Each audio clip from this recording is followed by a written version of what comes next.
Happy to call this meeting to order. The public hearing of, if I can get attention in the chamber, the public hearing of June 18th, which is reconvening from June 13th, 2024. We just have quorum, so I'm now going to call us to order. A reminder that this meeting is being convened in person and by electronic means, and as such, council members may participate in person or by electronic means. For council members who are online, we don't have any yet, but I anticipate we will. Please ensure that your video is turned on. I'm right here, Chair. Thank you. Welcome, Councillor Fry. So please ensure your video is turned on and let the clerk know if you leave the meeting for the purposes of confirming quorum. And we are at 7, so if anybody needs to duck out, Councillor Joe, now is the time. Council members are reminded that in accordance with section 14.13 of the procedure bylaw, you must enable your video to confirm quorum, and council members attending by electronic means do lose connection during any portion of the hearing. We will recess the meeting until your connection is restored. If you lose connection specifically during the voting process, staff will work to get you back online quickly while we suspend the vote, and contact information for support has been circulated to you.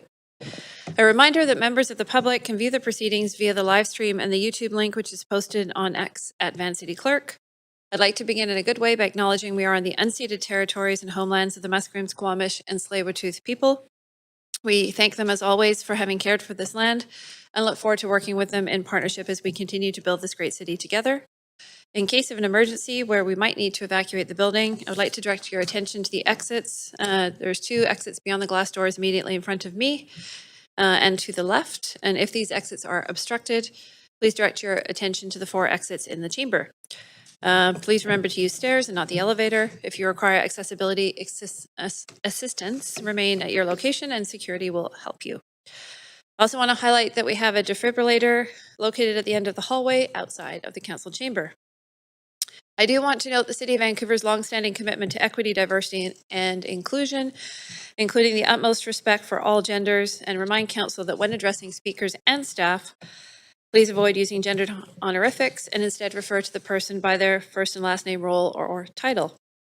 And finally, I want to take a moment to recognize the immense contributions of our own City of Vancouver team, who work hard every day to make our city a great place to work, live, and play. Clerk, can we have the roll call, please?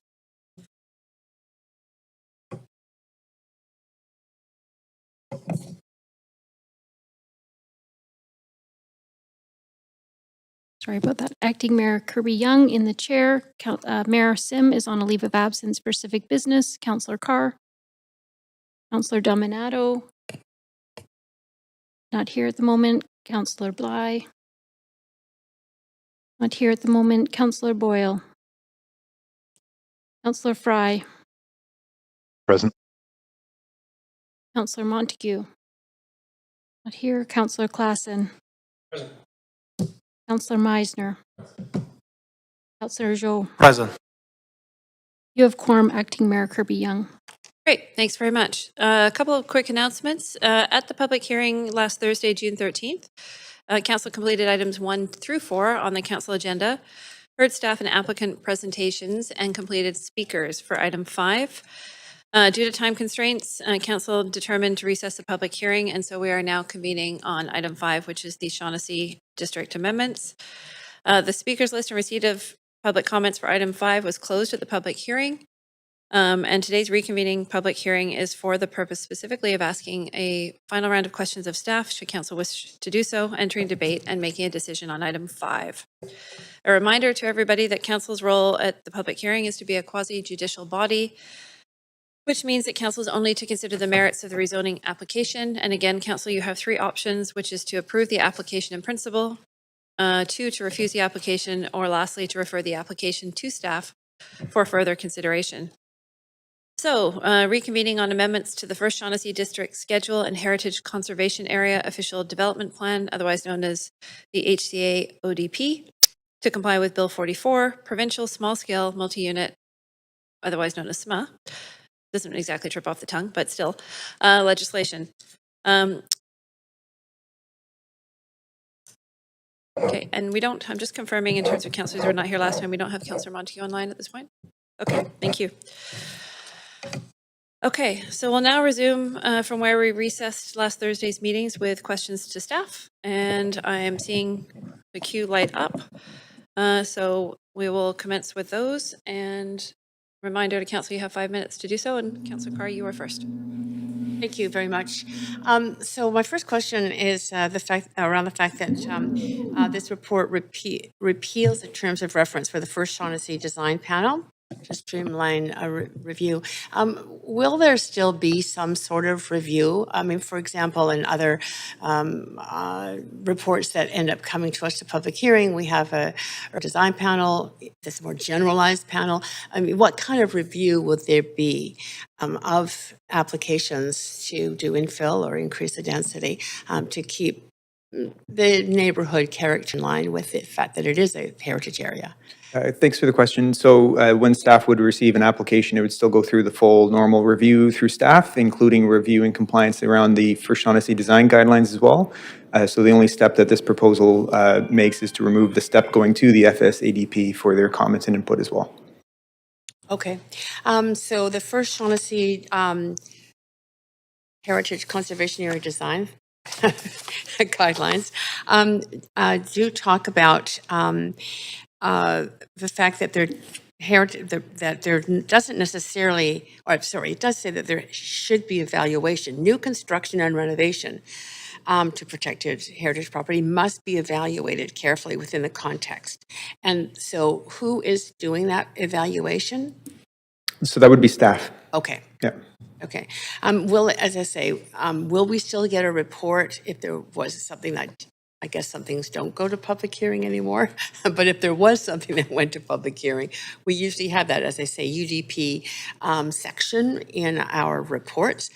Would the UDP, the Urban Design Panel, also still review along with staff? Yeah, and good question. Just to clarify as well, so if someone were to apply under the existing zoning First Shaughnessy district schedule, it would be as a development permit, which doesn't go to council. That's been delegated to staff. So those reviews would happen through our normal review process, including the design guidelines. The step we're proposing to remove is the trip to the FSADP. If you were to receive a rezoning application within First Shaughnessy or anywhere else in the city, that does go to council, and that usually would include a trip to UDP, depending on the scale and size of the project as well. Okay.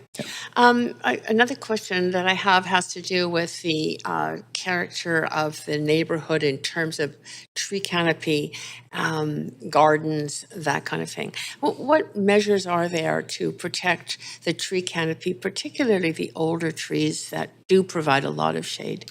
So part of the balanced approach we tried to take here and being able to conform to the legislation was to also manage the size of the building as well. So the limitation on up to 0.5 FSR in these substantially larger lots allows us to help with siting the building to avoid larger trees and help preserve some of the tree canopy, plantings, hedges, and other things that are also included in the design guidelines as things to respect and retain where possible as well. So staff have some obligation as well as discretion around the protection of that canopy. I think that's a fair balance of both discretion and the opportunity to achieve the objectives of that guideline as well.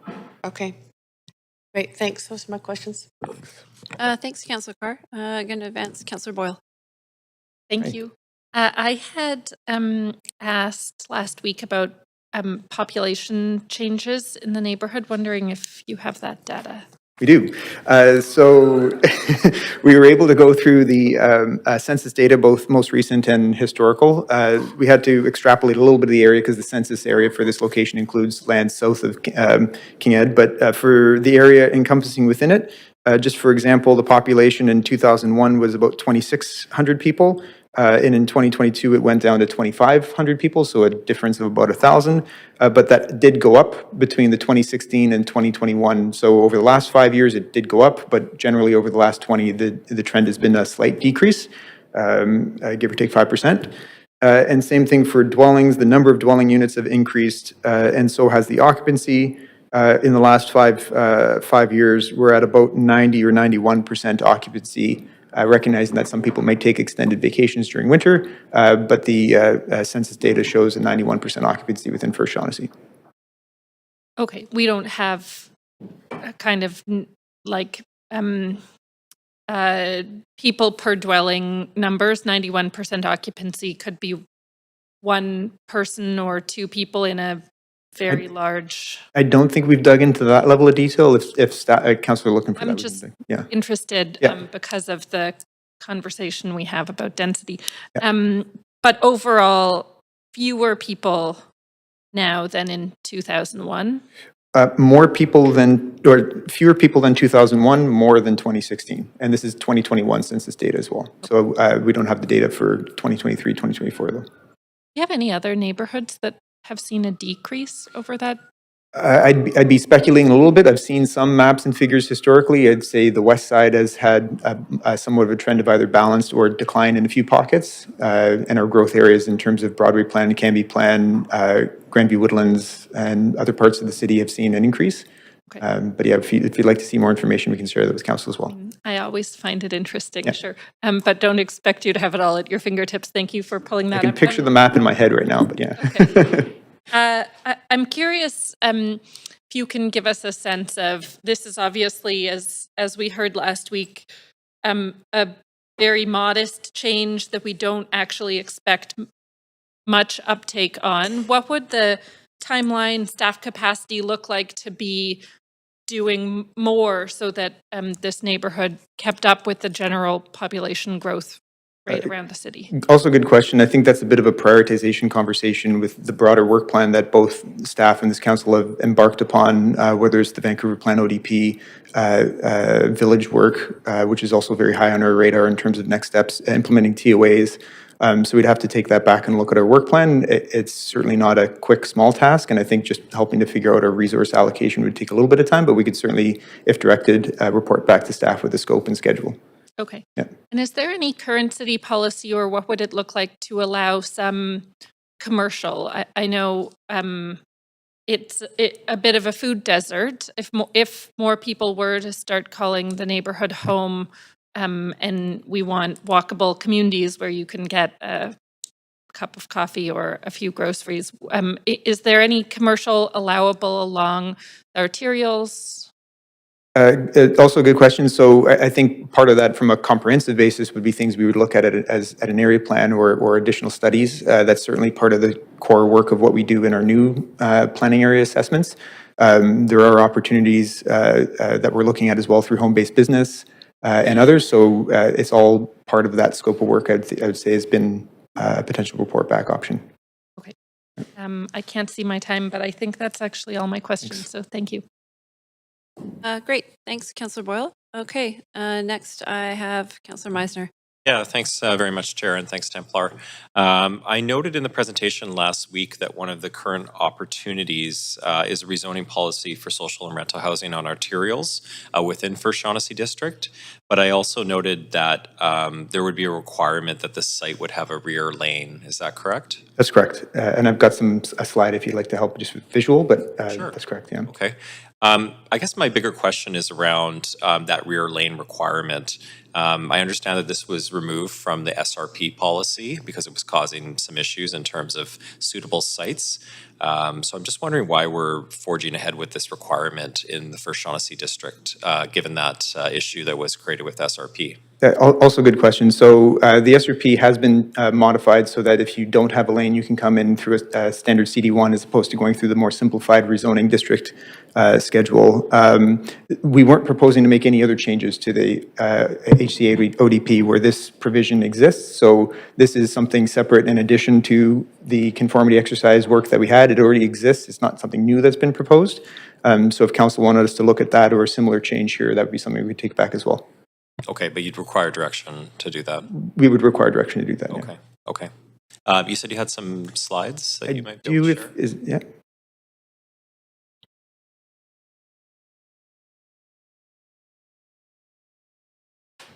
It's just one slide, but it's just a good graphic to help illustrate.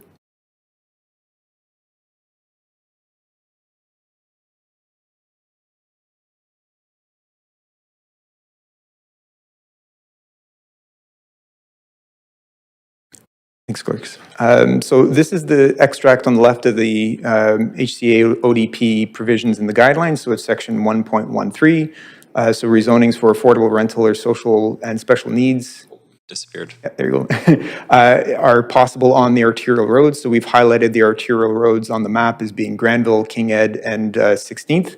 And so within those, as long as it has a rear lane, and all the blue lots are lands with rear lane or double loaded roads, only those fronting those roads could be eligible, and only those double fronting or rear lane lots fronting those without heritage could be considered. So when you factor in all of those layers, there's quite a few heritage-related properties on those frontages as well. And I think it's down to about 9 lots fronting 16th, Granville, and King Ed combined, which don't have heritage but have a lane to propose that. Okay. And what about on Granville? Do you have any sense of how many of those lots that don't have a rear lane are not heritage? That would be 6. Granville is where there's 6. There's 2 on 16th, plus or minus, and there's 1 or 2 on West King Ed as well. So it's not so much the limitation of lane or no lane, it's the heritage component as well that limits this policy as well. Okay, so just to confirm, only 6 lots on Granville that don't have a heritage property that don't have a rear lane. That have a rear lane. Sorry, that have a rear That lane. have a rear, yeah, so, Don't have a heritage property. correct. Yeah. What about lots on Granville that, this is getting confusing, that don't have a heritage property and don't have a rear lane? I could add them up quick, but it would be the yellow lots fronting Granville, for example, so the yellow lots fronting Granville, some of them are recently developed. Consulate's on that list as well, so it just depends on which ones, but it would be the yellow lots along Granville don't have a lane. But I can't tell from this map quickly if there's heritage on them or not as well. Do you think we're missing a big opportunity there in terms of SRP and rental on Granville with lots that may not have a rear lane but don't have a heritage home and could be suitable for something like that? I'd be speculating a little bit. I'd have to take a look back with staff on some of that. I would say, though there's lots, the heritage is the limiting nature of this policy on where it could be permitted. And then there's a whole land economic assessment around what's the value of that property and what can you do with it as an SRP perspective, and does that make market sense or not? We have seen some rezonings on Granville south of King Ed. Yeah. There's one going up right now, mostly built on 33rd, is a good example, but whether or not we'd see some in this neighborhood would be a broader conversation in question. Okay, and those are SRPs south of 33rd? I believe it's an SRP, yes. It is a market rental. Okay. Okay, thanks. Thanks. Great, thanks, Councillor Meisner. Councillor Joe, you have the floor. Yeah, thanks, Chair. So I have a very similar question to Councilor Meisner regarding the SRP, the secure rental policy. So for overall, for the first occupancy, how many laws are eligible for a secure rental policy? Do we know? Including Granville? So none of the lots are eligible for secured rental policy because First Shaughnessy is excluded from SRP. Okay. However, this policy that I just had up on the screen before, under the design guidelines, allows for rental or affordable or special needs housing through a rezoning, but only on lots fronting 16th, King Ed, or Granville with a rear-facing lot, or a laneway or a double fronting lot, and doesn't have heritage. So once you layer those on, as I mentioned, we're down to about 9 plus or minus 9 or 10 lots with that condition. In the entire First Shaughnessy? In the entire First Shaughnessy, Okay. correct. The other question, I think on your slides, you also said there's already social housing policy enabled on the arterial road in First Shaughnessy? That's the same policy. The same one, okay. Okay, perfect. That's all my question. Thanks, Chair. That's all, short and sweet. Thanks, Councillor Joe. Councillor Klassen. Just really quickly, I know that we're talking about the small scale multi-unit housing. There are a number of properties that I'm at least aware of, certainly around the McRae Avenue end of the near the Crescent, and that have. There was one that was developed probably in late 2000s, probably about 2008 or so. A little controversial when it happened, and then there was one that was, I think, attached to the Highcroft property, and behind it, there's a number of apartments in there. That kind of, I mean, there's been a lot of calls for densifying and how we can densify this, but can we foresee more of that kind of low-level kind of apartment and kind of housing being put in some of these properties? So as it stands right now under the both current and proposed changes that you have, you wouldn't see apartment forms inside First Shaughnessy District unless it met one of those rezoning enabling policies that we had mentioned. You do see higher density forms along Oak Street, for example, which is technically outside of First Shaughnessy. That's a commercial zone. So if you wanted to see other forms beyond multiplex, we'd need to take that back with some direction to report back on options. Okay. And staff, and I realize it's going back in history, some of these buildings were built probably back in the 70s, even older. Do we have some sense of how we were able to accomplish those particular developments within First Shaughnessy? It predates me, and I'd have to turn to staff if there's some examples, but we can get back to you with more information on I that. only bring it up just because it seems to have been harmoniously integrated into the neighborhood and provides sort of smaller housing and on some of those lots there. So, Did you want to add? Good afternoon, Ryan, development planner. So since 2009, there has been only 2 rezoning applications in Shaughnessy area, and those 2 applications, they would follow the design guidelines in Shaughnessy with respect to the building height. So that building height can limit the developments to ground-oriented family units like townhouse typology. But we haven't seen a lot in the area. no, there hasn't been. Okay, thank you, Aaron. I just wanted to know about that type of housing. Thank you very much. Great. Thanks, Councillor Klassen. Councillor Fry, questions to staff? Yeah, actually, and my questions were almost identical to Councillor Klassen's, looking on Google Map at the Crescent McCrae project there with the townhomes that were built up, and it's got underground parking to accommodate the lack of a alley lane access. So I guess just for clarification though, those kind of projects wouldn't necessarily be precluded from a rezoning application just under the current contemplated existent zoning. All right, so again, just to clarify, under the existing zoning and the HCA ODP guidelines, through the provision that I had up on the screen, you can rezone for affordable rental and special needs in those limited locations. But beyond that, there's no supporting policy to enable rezonings elsewhere. There are a few lots within First Shaughnessy that now fall within the transit-oriented area. There's only about 20 lots on the northern end of First Shaughnessy, so there you could potentially see some rezoning applications. It's limited again under the transit-oriented area to 3 FSR and up to 8 stories. But again, it's not a very large or significant amount of land that's captured by the TOAs in First Shaughnessy. Okay, I appreciate that and the amendment that's coming forward. So I'll leave it at that. Thank you. Thank you. Okay, thanks, Councillor Fry. Okay, Council, before we enter debate and decision on item 5, I just want to remind Council we will need to move the recommendation for item 5 together with the yellow memorandum dated June 3rd, entitled Amendments to Restricted Zones RT7, RT9, and First Shaughnessy District Schedule in order to comply with Bill 44, the Provincial Small Scale Multi-Unit Housing. So Council will now make the decision on this application, and do we have a mover? So moved by Councillor Meiser, seconded by Councillor Klassen. And is there any debate? Councillor Meiser, I will advance you. Please go ahead. Yeah, thanks very much, Chair. I did circulate an amendment, so I'll just wait to move us to the amendment queue. Yep, if you want to put yourself on. Go ahead.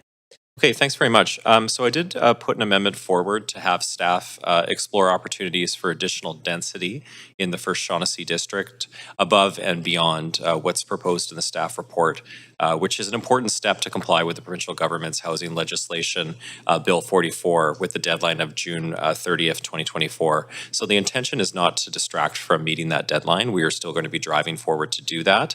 But this amendment just directs staff to take a look and see if there are additional opportunities to increase the number of permissible units on some of these very large lots in First Shaughnessy District. Some of these lots are up to 20,000 square feet.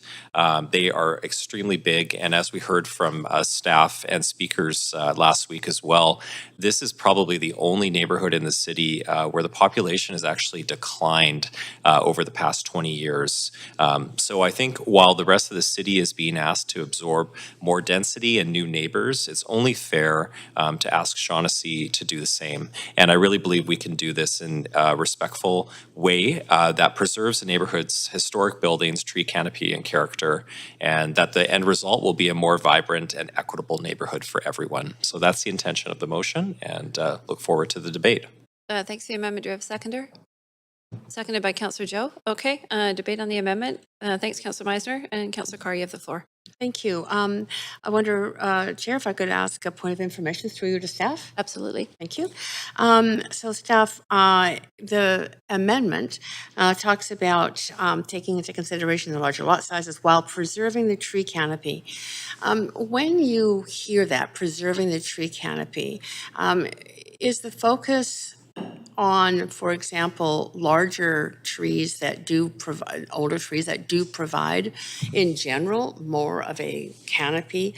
I guess what I'm concerned about is the motion just passed that Councillor Boyle and I put forward last week to council, passed unanimously, that looked at not just increasing the tree canopy, but also preserving some of the older trees, which are more resilient at this time of climate change. So would you consider that, or is an amendment to this amendment needed to focus on ensuring older trees are taken into consideration? I think we could take that back with that interpretation in mind too. I don't necessarily see this as limiting it to just canopy per se. We've got a lot of work happening as well on our preservation of tree bylaw that would integrate much of this as well. So I would say we'd take this back as both tree canopy and type of tree as well we could consider. Okay, that's it. Thank you. That's my question. Great, that's all, Councillor Carr? Yep. Thank you very Oh, much. sorry, I should say, just generally, I'm supportive of the amendment. Okay, thank you very much. Councillor Boyle? Thanks. Also, will support this and appreciate Councillor Meisner reaching out about it. I wish we were being much more ambitious about this, but I do appreciate that this amendment directs further work going forward. Okay, thanks. Seeing no further comments, I'll ask the clerks to take us to a vote on the amendment. And before we do that, I see Councillor Bly has just joined. Can we get confirmation if Councillor Bly has been on for the full proceedings? Yes, I have been. Thank you. Yes. Okay, great. We'll go to the vote. Thank you.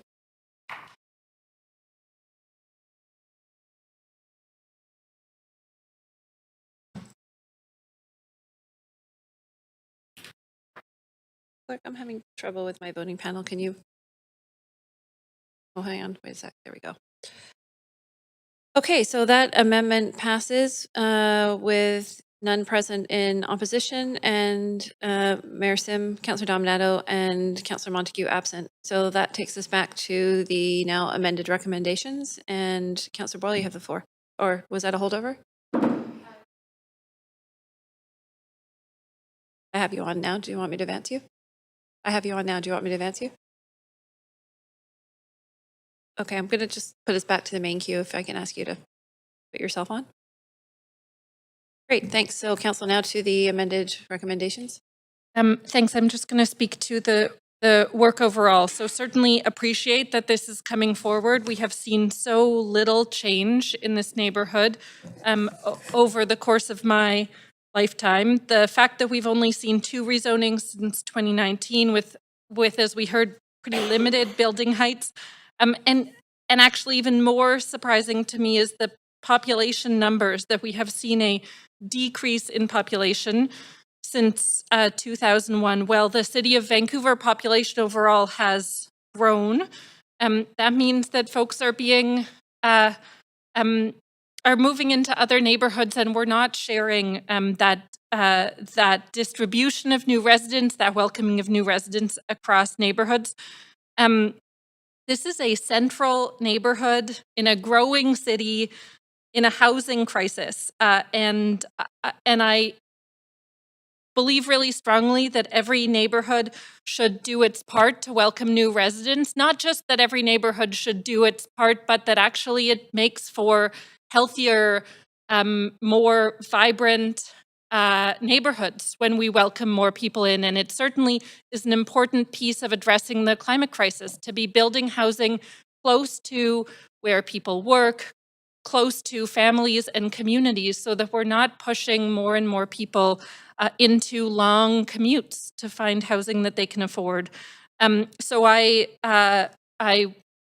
would like us to be much more ambitious. I understand that the work in front of us now is some relatively minor changes to comply with the provincial legislation. I think the spirit of the provincial legislation is to be much more ambitious than this.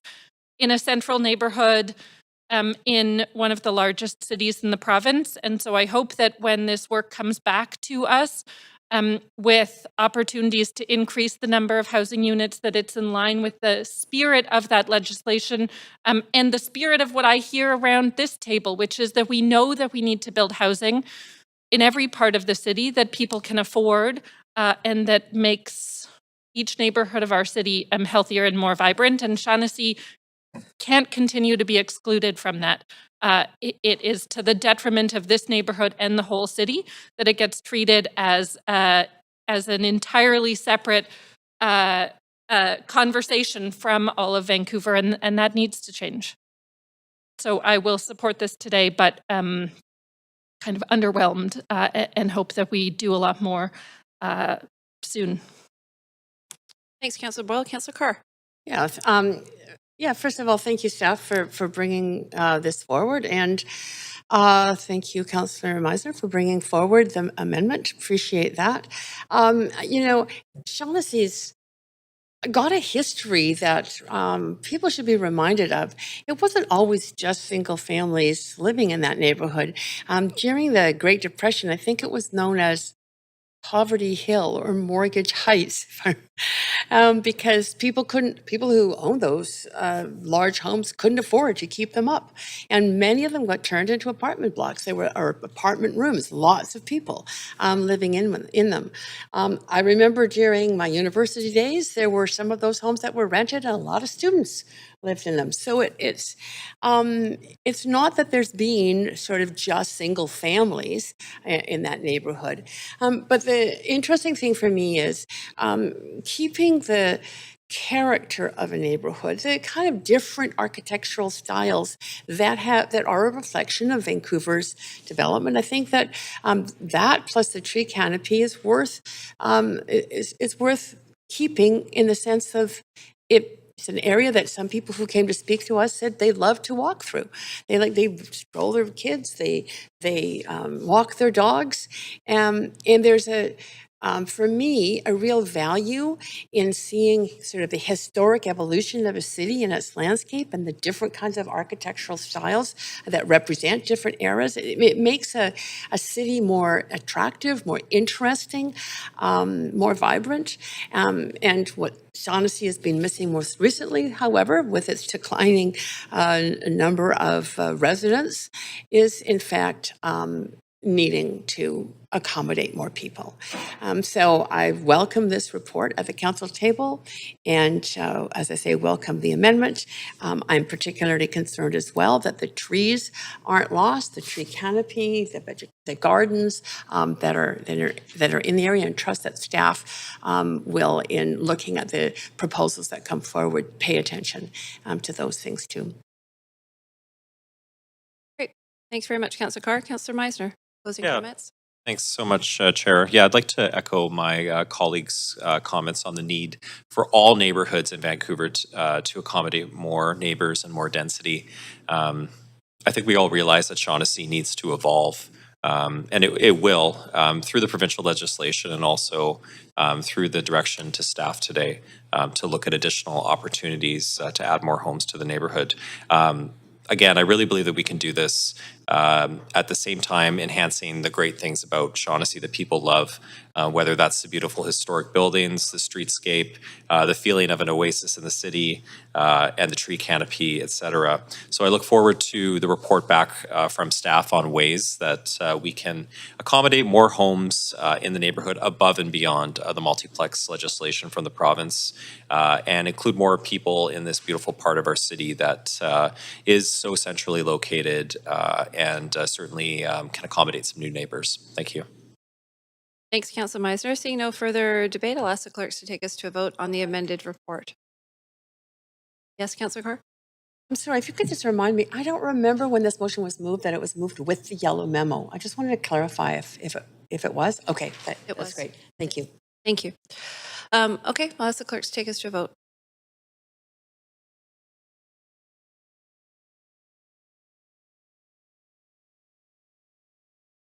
Okay, that has passed unanimously of all present, with Mayor Sim, Councillor Montague, and Councillor Dominato absent. Okay, that concludes the business for the reconvened public hearing. Looking for a motion to adjourn. Moved by Councillor Meisner, seconded Second. by Councillor Carr. All in favor? Thank you, everybody. We are adjourned. Thanks, staff.